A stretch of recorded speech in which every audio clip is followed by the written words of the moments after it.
ఒక కానిస్టేబుల్ అధ్యక్ష పాపం ఆయన కొడుకు ఆస్ట్రేలియాలో చదువుకోవడానికి సీట్ వచ్చింది అధ్యక్ష. ఆ కానిస్టేబుల్ కు ఆస్ట్రేలియాలో సీట్ వస్తే ఆయన జీపీఎఫ్ లోన్ కు అప్లై చేసుకున్నాడు అధ్యక్ష. జీపీఎఫ్ అంటే వాళ్ళు సేవింగ్ చేసుకున్న డబ్బులే వాళ్ళు అప్లై చేసుకునేటువంటిది అధ్యక్ష. ఆ కానిస్టేబుల్ పేరు భాస్కర్. ఆ భాస్కర్ అనే కానిస్టేబుల్ జీపీఎఫ్ లోన్ కు అప్లై చేస్తే పాపం ఆ జీపీఎఫ్ లోన్ 6 నెలలకెళ్ళి క్లియర్ అయితలేదు. 6 నెలల నుంచి క్లియర్ కాకపోతే కింద మీద పడి అన్ని ఆఫీసులు తిరిగిండు. లాస్ట్కి ఉప ముఖ్యమంత్రి గారి దగ్గరికి పోయి కూడా కాళ్ళు ఎల్లబట్టుకున్నటువంటి పరిస్థితి ఉంది. కానీ ఈ రోజు కూడా ఆ భాస్కర్ అనే కానిస్టేబుల్ కు జీపీఎఫ్ లోన్ క్లియర్ కాకపోవడం వల్ల వాళ్ళ కొడుకు ఈ రోజు ఆస్ట్రేలియాకు పోనటువంటి పరిస్థితి ఉంది. ఇవాళ నేను అడుగుతా ఉన్నా, ఇంత దుర్భరమైన పరిస్థితి కానిస్టేబుల్లోకి రాకూడదు. కనీసం 24 గంటలు పనిచేసే డ్యూటీలో ఉండే డ్రెస్ లో ఉండేటువంటి కానిస్టేబుల్లకైనా ఆ జీపీఎఫ్ కానీ సరెండర్ లీవ్ కానీ టీఏ బిల్లులు విడుదల చేయాలని చెప్పి నేను మీతో కోరుతా ఉన్నా అధ్యక్ష. అదేవిధంగా ఆనాడు మేము కానిస్టేబుల్కి మోటార్ సైకిల్ ఇచ్చాం, ప్రతి స్టేషన్ కు కూడా మోడర్న్ వెహికల్స్ ఇచ్చాం. ఇవాళ రిపేర్ కు కూడా డబ్బులు వస్తలేవు. స్టేషన్ అలవెన్స్ రాష్ట్రంలో అనేక పోలీస్ స్టేషన్లకు స్టేషన్ అలవెన్స్ రావడం లేదు. ఎందుకంటే గతంలో కాగితాలు దొంగల్ని కొనుక్కరమ్మనో పెన్నులు కొనుక్కరమనే పరిస్థితి ఉంటే ఇది బాగాలేదని చెప్పి ప్రతి స్టేషన్ కు 50,000 75,000 రూపాయలు మంత్లీ స్టేషన్ అలవెన్స్ కింద ఇచ్చాం. ఈ ప్రభుత్వం వచ్చిన తర్వాత ఆ స్టేషన్ అలవెన్స్ ఆగిపోయింది. దయచేసి ఆ స్టేషన్ అలవెన్స్ రిలీజ్ చేయండి. పెట్రోల్ డీజిల్ బిల్లులు విడుదల చేయండి. వెహికల్ రిపేర్స్ కు కూడా ఇబ్బంది వచ్చి ఆ లోకల్ మెకానిక్లను బతిలాడి రిపేర్లు చేయించుకునే పరిస్థితి వచ్చింది. వెహికల్ మెయింటెనెన్స్ డబ్బులు కూడా విడుదల చేయాలని చెప్పి నేను మీ ద్వారా కోరుతా ఉన్నా. హైదరాబాద్ లో 10 లక్షల సీసీ కెమెరాలు గత ప్రభుత్వ హయాంలో పెట్టాం. ఇండియాలోనే record. The only city with 10 lakh CC cameras was Hyderabad. బాధ కలిగేది ఏంటంటే ఈరోజు వాటి మెయింటెనెన్స్ దెబ్బతిన్నది. సీసీ కెమెరాల మెయింటెనెన్స్ కూడా డబ్బులు ఇవ్వకపోవడం వల్ల చాలా కెమెరాలు ఈ నగరంలో పనిచేయడం లేదు. వాటి మెయింటెనెన్స్ కు డబ్బులు ఇవ్వండి. ఆ ఏజెన్సీ కాల పరిమితి ముగిస్తే దాన్ని ఎక్స్టెండ్ చేయండి. ఆ ఏజెన్సీని కంటిన్యూ చేస్తారా, కొత్త వాళ్ళకి ఇస్తారా ఇవ్వండి. కానీ సీసీ కెమెరాలు మెయింటైన్ చేయడం ద్వారా మరి ప్రజలకు మెరుగైనటువంటి భద్రత కలిగించే వాళ్ళం అవుతాం. ఆలోచించాలని కోరుతా ఉన్నా. అదేవిధంగా కోదాడ లాకప్ డెత్ విషయంలో కూడా అధ్యక్ష, కోదాడలో ఒక దళిత యువకుడిని ఏ రకంగా లాకప్ డెత్ చేసిందో కూడా మనం చూసాం. కర్ర రాజేష్, దాని మీద ఇంతవరకు చర్యలు తీసుకోలేదు. దయచేసి చర్యలు తీసుకోవాలని. అదేవిధంగా అధ్యక్ష, ఈ ప్రభుత్వం ఇవాళ ఏమనంటే మా మీద కేసులు పెడుతున్నారు అధ్యక్ష. ఒక ఎక్సైజ్ కానిస్టేబుల్ సౌమ్య గారు గంజాయి స్మగ్లర్లు పాపం ఆ సౌమ్య మీద దాడి చేసి ఆమెను హత్య చేసిన విషయం మనందరికీ తెలుసు అధ్యక్ష. అదేవిధంగా చెర్లపల్లిలో మహారాష్ట్ర పోలీసులు వచ్చి 12,000 కోట్ల రూపాయల డ్రగ్స్ ను చెర్లపల్లిలో పట్టుకున్నటువంటి విషయం కూడా మనం చూసాం అధ్యక్ష. కానీ మన పోలీసులు ఏం చేస్తున్నారు అధ్యక్ష, ఒక రీట్వీట్ చేస్తే ఒక అబ్బాయి నల్లబాలు అని రీట్వీట్ చేస్తే 3 కేసులు పెట్టారు. 3 పోలీస్ స్టేషన్లో 3 కేసులు పెడితే హైకోర్టు మొట్టికాయలేసింది, సుప్రీంకోర్టు మొట్టికాయలేసిన కేసులు పెడతా ఉన్నారు అధ్యక్ష. ఇవాళ 20 రోజులు నల్లబాలును జైల్లో పెట్టినారు. కొనతం దిలీప్ గారి మీద 50 ఎఫ్ఐఆర్లు, కృషాంక్ మీద 26 ఎఫ్ఐఆర్లు, కేటీఆర్ గారి మీద 3 ఎఫ్ఐఆర్లు. సోషల్ మీడియాలో రీట్వీట్ చేస్తేనే ఇన్ని కేసులు పెడుతుంటే ఇవాళ మన పోలీసులు ఎటువైపు పనిచేస్తున్నారు? మీరు చెప్పుడేమో వాక్ స్వాతంత్రం, చెప్పుడేమో ప్రజాపాలన, మరి ఈ రకమైనటువంటి కేసుల్ని ఎట్లా అర్థం చేసుకోవాలి? మా తమ్ముడు బాల్కా సుమన్ను 22లో 14 కౌన్సిలర్లు గెలిస్తే మీరు ఎన్నికలు జరపండి అన్నందుకు బాల్కా సుమన్ను ఆదిలాబాద్ జైల్లో పెట్టినారు. మెదక్లో మా బీఆర్ఎస్ కార్యకర్తల్ని అక్రమ కేసులు పెట్టి 10 రోజులు జైళ్లలో పెట్టారు అధ్యక్ష. అదేవిధంగా అధ్యక్ష, ఇలా పోలీసు ఉద్యోగాల విషయంలో కూడా అధ్యక్ష, బీఆర్ఎస్ ప్రభుత్వం 47,068 కానిస్టేబుల్ ఎస్ఐ ఉద్యోగాలను రిక్రూట్ చేసింది.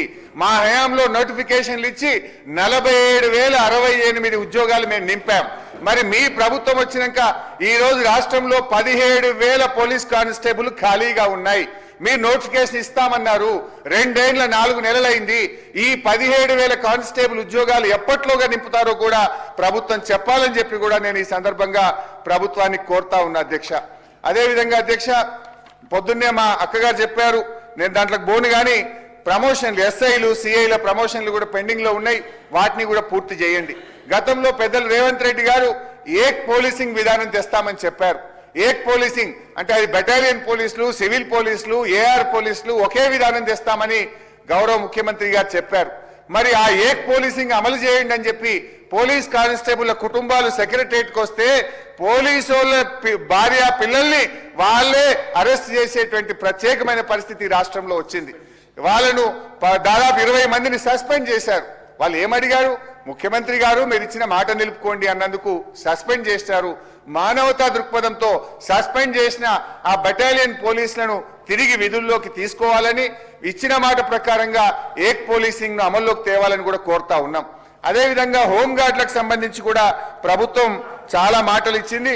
హోంగార్డులకు సంబంధించి కారుణ్య నియామకాలు చేస్తామని, వాళ్ళకు పర్మనెంట్ చేస్తామని, వాళ్ళకి పే స్కేల్స్ ఇస్తామని, కంపాషనేట్ ఉద్యోగాలు ఇస్తామని హామీ ఇచ్చారు.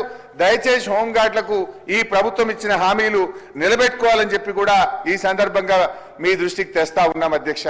ఇకపోతే అధ్యక్ష, మా లాస్ట్ 2 minutes కంప్లీట్ చేస్తాం.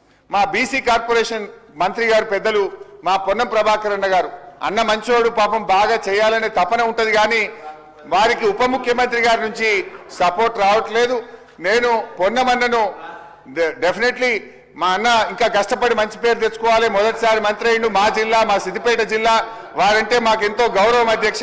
కానీ నా బాధ ఏంటంటే అధ్యక్ష, బీసీ కార్పొరేషన్ కి ప్రభుత్వం 1370 కోట్లు పెట్టి కేవలం 6 కోట్ల రూపాయలు మాత్రమే రిలీజ్ చేశారు. ఎంబీసీ కార్పొరేషన్ కు 801 కోట్ల రూపాయలు పెట్టి 99 లక్షలు మాత్రమే క్లియర్ చేశారు. రజక ఫెడరేషన్ కు 386 కోట్లు పెట్టి 1 కోటి రూపాయలే ఇచ్చారు. నాయి బ్రాహ్మణ కార్పొరేషన్ కు 280 కోట్లు పెట్టి 30 లక్షలు మాత్రమే రిలీజ్ చేశారు. గీత కార్మికులకు 187 కోట్లు పెట్టి 52 కోట్లు రిలీజ్ చేశారు. వడ్డెరలకు 100 కోట్లు పెట్టి 18 లక్షలు, సగర ఉప్పరకు 100 పెట్టి 0, వాల్మీకి బోయలకు 100 పెట్టి 0, భట్రాజులకు 100 పెట్టి 0, విశ్వ బ్రాహ్మణులకు 100 పెట్టి 0, ముదిరాజులకు 100 కోట్లు పెట్టి 0, యాదవ కార్పొరేషన్ కు 100 కోట్లు పెట్టి 0, మున్నూరు కాప్ కార్పొరేషన్ కు 100 కోట్లు పెట్టి 0 రిలీజ్ చేసిండ్రు. పద్మశాలీలు, పెరికెలు, లింగాయతులు, మేరలు, గంగపుత్రులు, ఈబీసీలు 100 కోట్లు పెట్టి 1 రూపాయి కూడా ఈ 2 సంవత్సరాల్లో విడుదల చేయకపోవడం అంటే ఇది బీసీలకు అన్యాయం జరుగుతా ఉంది. దయచేసి మా పొన్నమన్న ఫైనాన్స్ మినిస్టర్ గారితో మాట్లాడి నిధులు తెప్పించి ఈ కార్పొరేషన్లకు ఈ సంవత్సరమైన డబ్బులు విడుదల చేయాలని చెప్పి కోరుతూ అధ్యక్ష. అరే కంప్లీట్ చేస్తా భాయ్ సాబ్, అరే ఎట్లా నేను తప్పు మాట్లాడుతున్నా, పైసలు ఇయ్యలేదని చెప్తున్నా, తప్పైతే తప్పని చెప్పు, సూచనలే ఇస్తున్నా అధ్యక్ష. మా సీతక్క గారికి ఒక్కటే సూచన, విమర్శ చేయ మా సీతక్క మీద. అక్క, ఈసారి ఒక మిషన్ భగీరథ స్కీమ్ లో ఆనాడు కేసీఆర్ గారు రిజర్వాయర్లలో మినిమం డ్రా డౌన్ లెవెల్ అని ఒక జీవో ఇచ్చిన అధ్యక్ష. అయితే ఆ minimum draw down level maintain చేయకపోతే ఎండాకాలంలో నీళ్ళకి ఇబ్బంది అవుతుంది. వాతావరణ శాఖ ఒక మాట ఏం చెప్తున్నట్టే, ఈ సంవత్సరం జూలై దాకా వర్షాలు పడాయి అంటున్నారు. ఒకవేళ జూలై దాకా వర్షాలు పడకపోతే తాగునీళ్ళకే ప్రజలు ఇబ్బంది పడతారు. దయచేసి మీరు ఇరిగేషన్ శాఖతో రివ్యూ చేసి మిషన్ భగీరథ స్కీములు సక్సెస్ఫుల్ గా నడవాలంటే ఆ ఎండిడిఎల్ జీవో ఏదైతే ఇచ్చినామో ఆ లెవెల్ మెయింటైన్ చేసేటట్టు మా సీతక్క గారు ప్రయత్నం చేస్తే ఈ రాష్ట్రంలోని ప్రజలకు తాగునీరు అందేటువంటి అవకాశం ఉంటుంది కనుక దయచేసి అక్క గారు రివ్యూ చేయాలని, ఎంపీటీసీ జెడ్పీటీసీ ఎన్నికలు కూడా తొందరగా పెట్టాలని చెప్పి నేను కోరుతా ఉన్నా. మా దగ్గర సింగూరు డ్యామ్ రిపేర్ చేస్తున్నారు సార్. సింగూరు డ్యామ్ రిపేర్ చేయడం వల్ల నీళ్ళని తీసేసిండ్రు.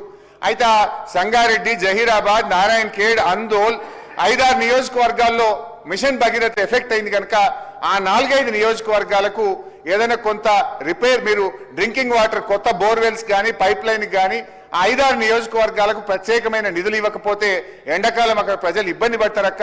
అక్కడ డ్రింకింగ్ వాటర్ రిపేర్ వల్ల డ్యామ్ ఖాళీ చేసినాం కనుక ప్రత్యేకంగా 5-6 నియోజకవర్గాలకు మా ఉమ్మడి మెదక్ జిల్లాకు నిధులు ఇవ్వాలని కోరుతూ అవకాశం ఇచ్చినందుకు ధన్యవాదాలు.